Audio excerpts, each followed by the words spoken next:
What's up, everybody? We are live.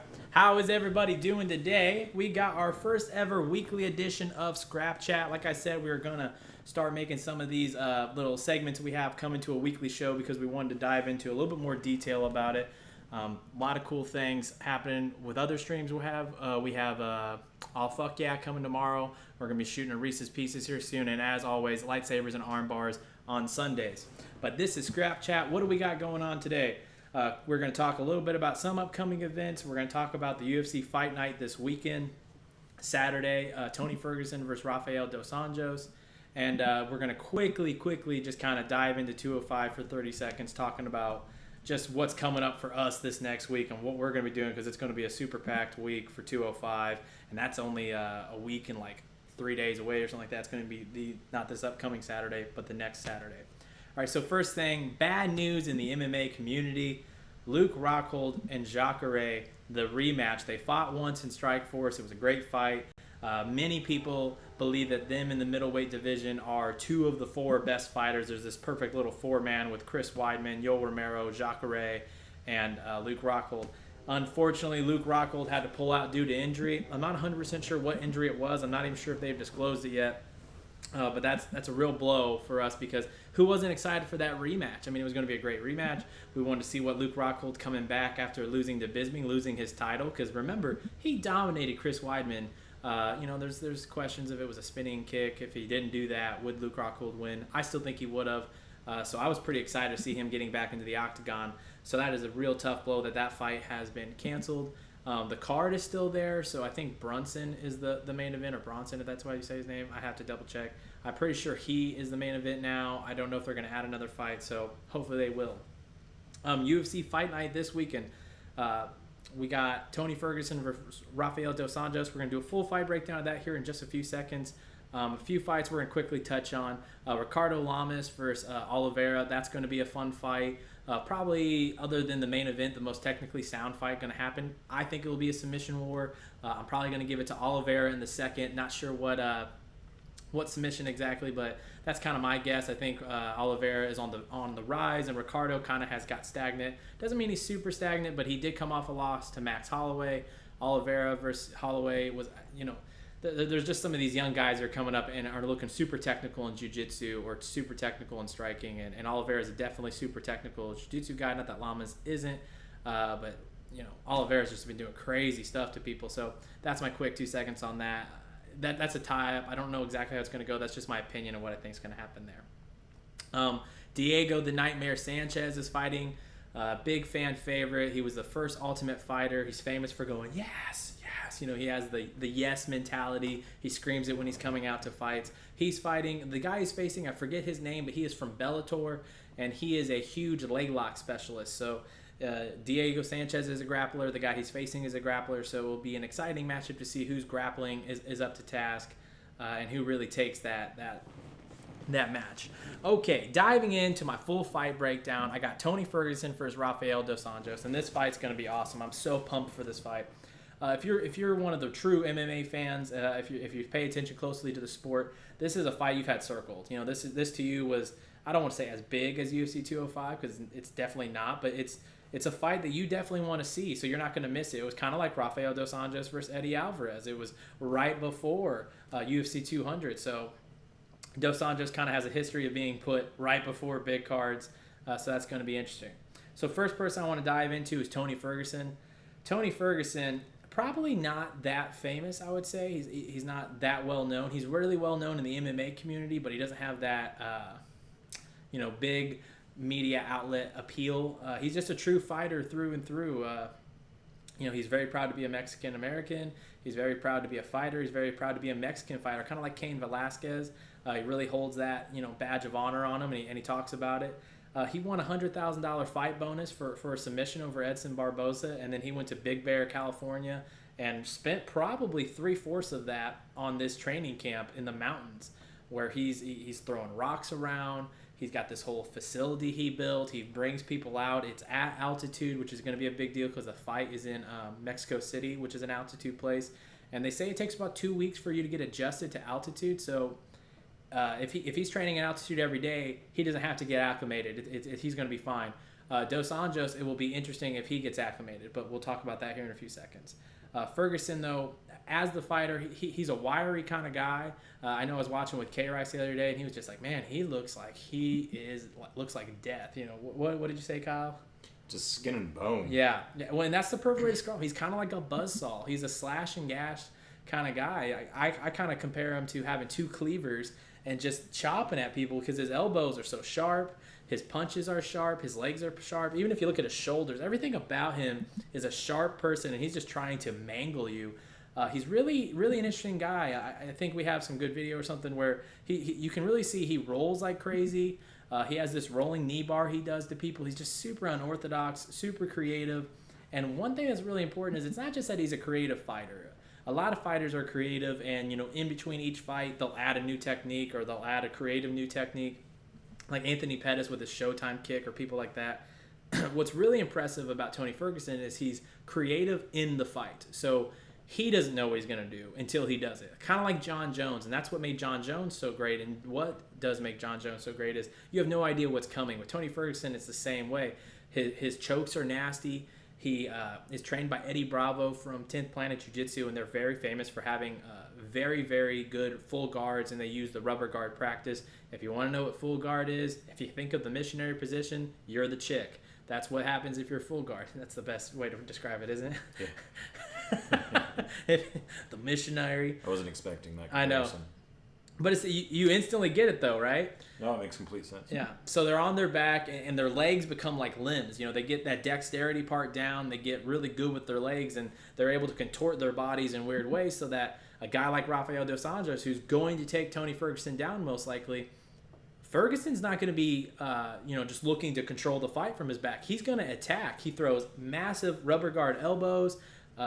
He's got an excellent triangle. He's great at chokes, and he stays really busy off his back, and he's always going to be going for arm bars, chokes, and elbows. So that whole time he's on his back, he's going to be really busy. I think that's going to play a huge factor. And you never know. He can catch anybody in a rolling knee bar. He has great power in his hands, great elbows, great striking. Very unorthodox style, though. Probably his biggest issue is he runs in the way of a battle. If in a fight, he's the guy that makes contact, looks for contact, will absorb contact. Go watch his Edson Barboza fight.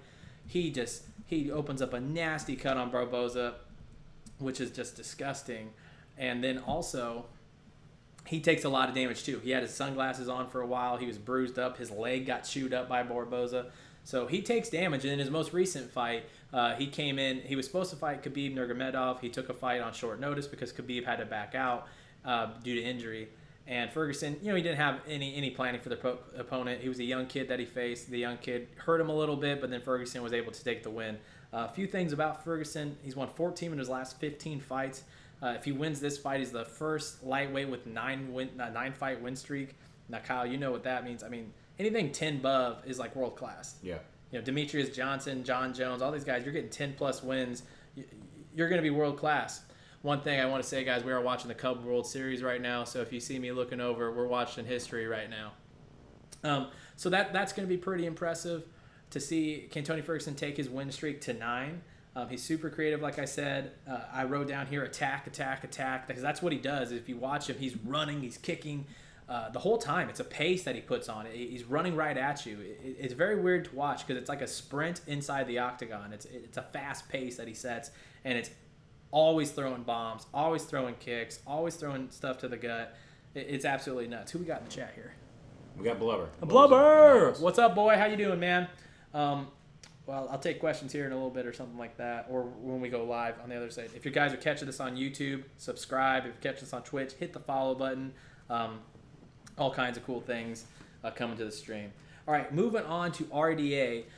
RDA was considered in many ways the pound-for-pound best fighter for a minute. He has just the murderer's row. If you think about the people he beat, it's absolutely insane. So first he beats Benson Henderson, who's now fighting for the title over in Bellator. Benson Henderson, a former UFC champion, beats him. Then beats Nate Diaz. And if you don't know who Nate Diaz is now, you lived under a rock. He's fought Conor McGregor twice. You know he's a great fighter. And Rafael Dos Anjos ate his leg right up. Then he goes against Anthony Pettis. Keep in mind, Anthony Pettis was winning massive submission wins, knockout wins. He was on the Wheaties box. That's how famous Anthony Pettis was. RDA just went up there and beat the shit out of him for 5 rounds.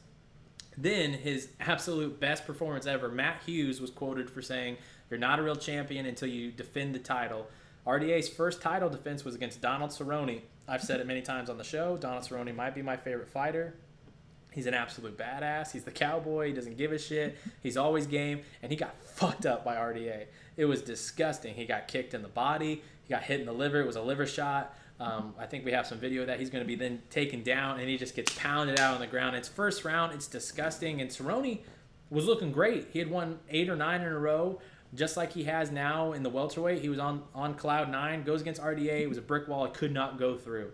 Then RDA faces Eddie Alvarez right before UFC 200, gets clipped. And this is one of the things I think a lot of people forget about the fight game is it's the only sport where if you make one mistake, the whole thing can go over. And RDA just gets clipped, and then he loses his title. Now everyone says he's on this, decline. I couldn't disagree anymore in the fact that we have no idea. RDA is amazing. His technique is flawless. He's great off his back. He has power. He trains with Nick Curson, who does Speed of Sport. Nick Curson trained BJ Penn back in the day. Well, he didn't train BJ Penn, but he was trained by the people who trained BJ Penn. When BJ Penn was in the best shape of his life when he fought Diego Sanchez. And what's really interesting, because at Speed of Sport, they do all plyometric work, basically. So if they're doing a bench press machine, it's a machine you throw off and it comes back. And it's getting a full range of the motion, and it's all about quick speed. Super interesting stuff from Nick Curson at Speed of Sport. Definitely look that up. He's got an episode on the Joe Rogan Experience if you guys want to know any more about that. So definitely look that up because it's some super fascinating stuff and it makes a ton of sense. He talks about feet strength is huge. So RDA is going to come in great shape. He's going to be super explosive and he's going to be super powerful. That's a given. He has the power to knock out Ferguson all day. What I'm interested in RDA is seeing what version are we getting. Are we getting one who maybe is a little rocked since you lost your title? I mean, I know if I lost my title, I may be coming in a little different mindset. I would be too. You're not going to be like that. Invincibility is gone. He had won 5 or 6 in a row, dominating wins, and then you get clipped first round, and it's all done. I want to see how he responds. I believe he's going to do very well coming back. I think he'll be in the right mindset. But an interesting thing to see is he trained at King's MMA, and he left there. He left his camp. Now that's a really big deal. It's the same thing as getting traded. In any other sport, where you practice changes, who you practice with is changing. So that's going to be real interesting to see why did he make the change? What does the change do to him? If you look at Travis Brown, he changed camps and he's lost like 6 in a row doing that. Sometimes fighters have something that works really well and they change things and they can't seem to get that back. So I want to see what version of RDA do we get back. As far as the actual fight, RDA versus Ferguson, here's where I'm really looking out for. With RDA, you know what you're getting. You're going to get great technique. You're going to get, just meat and potatoes, just real normal, healthy food, just the most basic stuff. He's going to hit you with leg kicks. He's going to hit you with kicks to the body. He's going to have amazing power, and he's amazing at jiu-jitsu. And he's just going to put a pace on you the whole time and put you against that fence and take you down and just beat the shit out of you. That's what he's going to give you. Tony Ferguson, you have no clue what he's going to do. He's going to throw a bow. He's going to do, there's this one thing we saw where he fakes a Superman punch and then jabs dude in the face and it just looks nuts and you're like, what the hell is that? He's unorthodox. And why is that important is if you're Rafael Dos Anjos and everything's perfect and your technique's perfect, the only way that you get off technique is if there's chaos. Tony Ferguson is a master at chaos. He lives for chaos.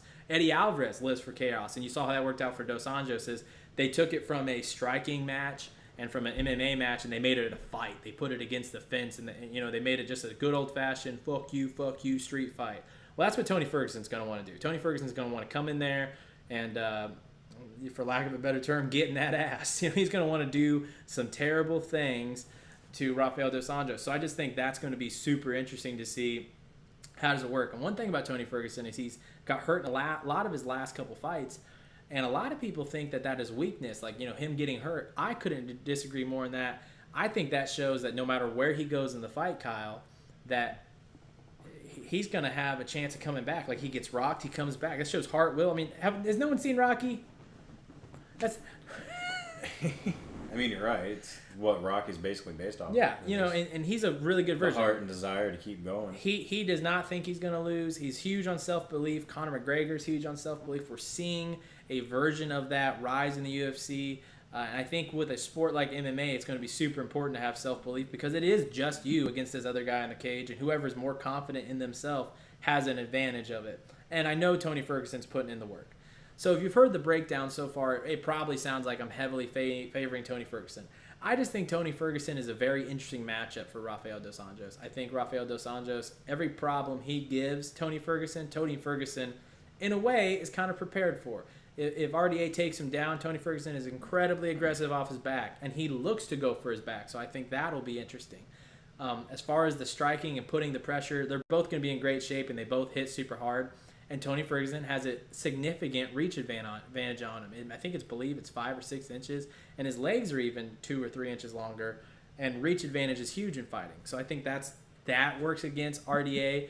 And Tony Ferguson has won 8 in a row. He's on that hot streak. So you either lose and everyone goes, what happened? Or he's won his 9th in a row and Tony Ferguson has figured everything out and they're going to give him a title shot. You know, whoever wins this fight has a real argument for the title shot against whoever wins against Conor McGregor and Eddie Alvarez.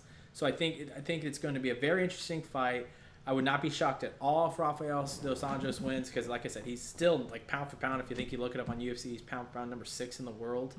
But Tony Ferguson, I just think he has a very complex set of problems that a lot of fighters can't figure out or have trouble figuring out. And I think for a guy like RDA, who's very technically sound and doesn't take a lot of bad risks and everything, it might be a bad fight for him because I think Tony might take the fight to him, whereas RDA needs someone kind of like an Anthony Pettis who's looking for space to get off and to do crazy stuff. Tony Ferguson wants to fight in a phone booth just as much as anybody with elbows. So Tony Ferguson's reach is 76.5 inches, and Rafael dos Anjos' reach is 70 inches. So yeah, 6-inch reach advantage. I mean, that's It's a whole half foot.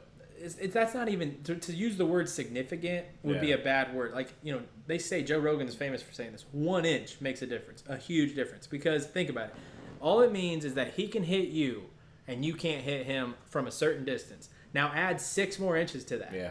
That's gonna have an effect. Now on the ground it won't have an effect, but Tony Ferguson is so creative on the ground and he specializes off his back. I think that's going to be important. And he also has this front headlock maneuver that he does where he tries to go for a Darce or some other choke or even guillotines, and he's got very long arms that he'll even hold it just to tire people out. And we know it from the UFC game, you know, your meter. Think of it this way, like he'll hold you down and your meter just is getting drained just a little bit, just a little bit. But for a 5-round fight, man, you do that 2 or 3 times and the other person is going to be sitting there, you know, just pissed, tired, and frustrated. Takes away the stamina. And for a guy like RDA, I don't think frustration is something he wants. I think he's normally not a frustrated fighter. We saw what happened with Jose Aldo. When you bring frustration in, sometimes fighters who are super technically sound and just better fighters than everybody else, the only way to get to them is through mental warfare or talking shit, any of those things. I think Ferguson is going to go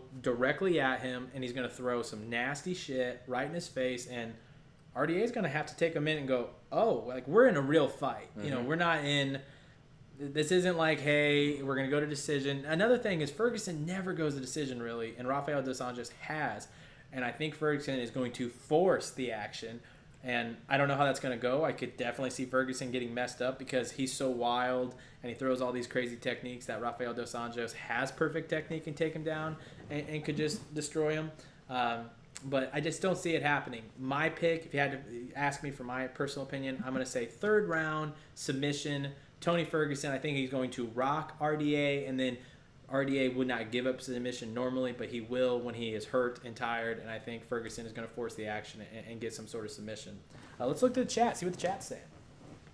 What we got here? We got Blubber in the house. Blubber had a head out.